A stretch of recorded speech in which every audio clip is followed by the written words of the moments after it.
Welcome back to The Explainer. Okay, today we are tackling something absolutely critical in environmental management, drawing your organizational boundaries.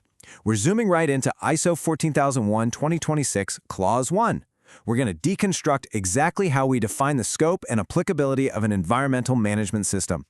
I know, it sounds super technical right off the bat, but stick with me, because by the end of this, the way you look at organizational responsibility is going to fundamentally change. So here is our roadmap for today. We've got 5 main stops. First, the Universal Environmental Standard. Then, drawing your organizational boundaries. Third, justifying explicit scope exclusions. Fourth, the life cycle perspective. And finally, shaping lead auditor assessments. Let's get right into it. Section 1. The Universal Environmental Standard and its scalability across literally all organizational sectors.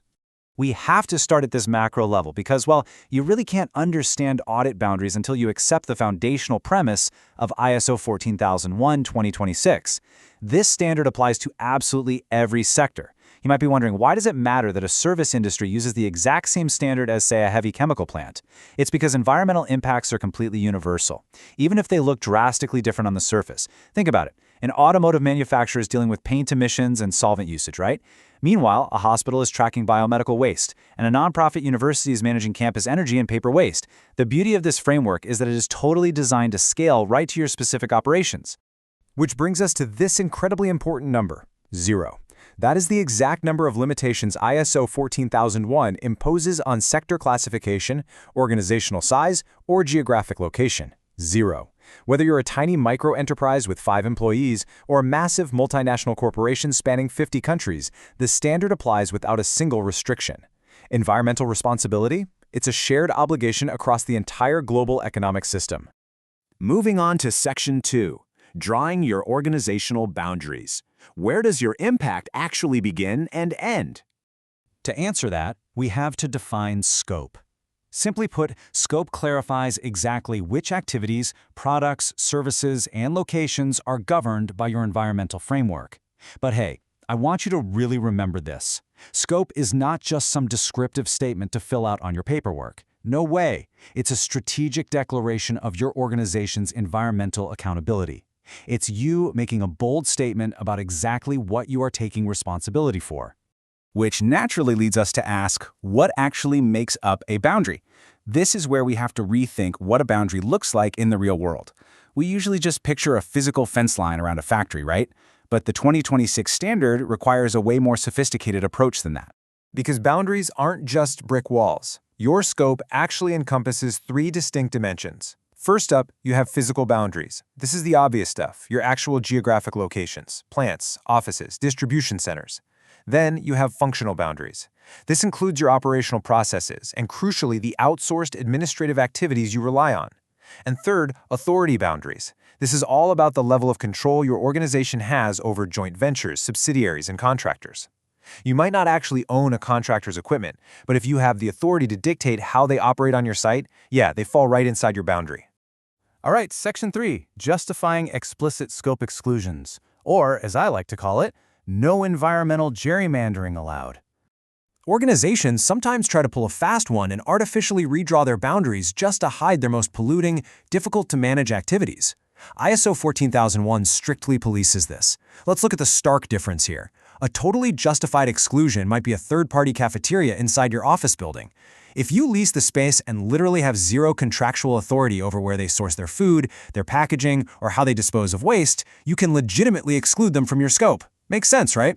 But look at the unjustified exclusion.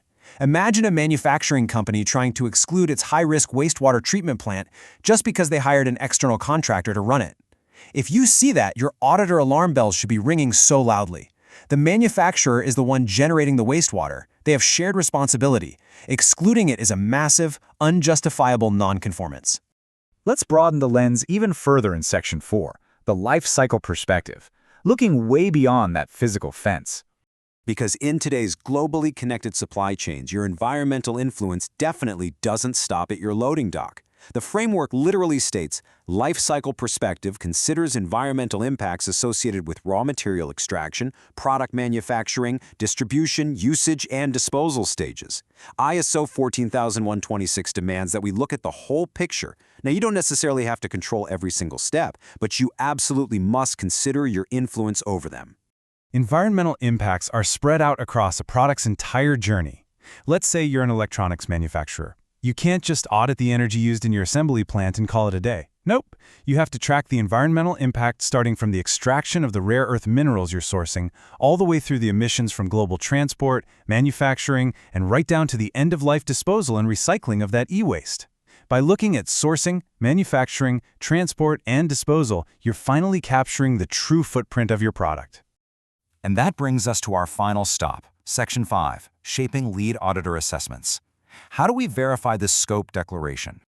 How do professionals actually go in and verify that these scope boundary lines are drawn accurately and honestly? Well, the auditor follows a very systematic four-step checklist. First, they review the organizational context. What are the actual external environmental pressures and internal realities?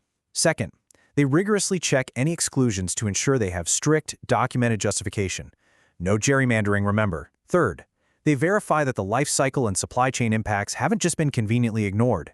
And fourth, they ensure the boundaries align perfectly with all legal and compliance obligations.